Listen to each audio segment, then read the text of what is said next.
हिमालय में एक ऐसी जगह है जहाँ शब्द अपना अर्थ खो देते हैं और सांसें खुद ही प्रार्थना बन जाती हैं। उसी हिमालय में एक स्थान है जहाँ शिव छिपकर नहीं बल्कि ठहर कर वास करते हैं, केदारनाथ। ये समझना जरूरी है कि ये मंदिर पत्थरों से नहीं तपस्या से खड़ा है। असल में ये कोई मंजिल है ही नहीं, ये तो खुद को पीछे छोड़ देने की एक प्रक्रिया है। तो चलिए इस गाथा की जड़ तक चलते हैं। याद रखिए, ये कोई कहानी नहीं है मनोरंजन के लिए, ये पछतावा की एक भीतरी यात्रा है। महाभारत का युद्ध खत्म हो चुका था। पांडव जीत तो गए थे, पर उनके मन में शांति नहीं थी।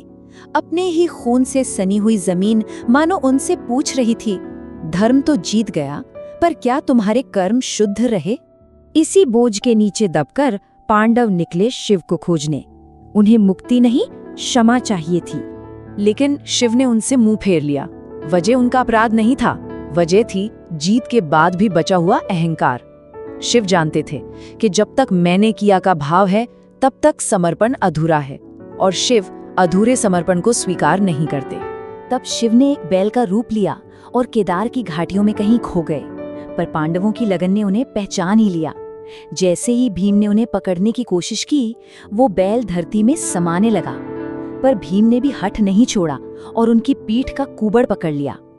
वही कुबड़ आज ज्योतिर्लिंग के रूप में स्थापित है। ये मंदिर सिर्फ पूजा के लिए नहीं, ये इंसान के अहंकार को झुकाने के लिए बना है। यहाँ आकर कहानी खत्म हो जाती है, लेकिन तपस्या पत्थर में जिंदा हो जाती है। ये मंदिर उसी धीरज का, उसी तपस्या का गवाह है। इस जगह का राज तो इसके नाम में ही है। केदार यानी जो हमेशा स्थिर है, शाश्वत है, और नाथ यानी उस स्थिरता को देखने वाला, उसका साक्षी। मतलब यहाँ शिव कोई राजा बनकर नहीं बैठे, वो एक मौन तपस्वी हैं। देखिए, भूगोल आपको ये तो बता देगा कि मंदिर कहाँ है, लेकिन आस्था समझाती है कि ये मंदिर क्यों है।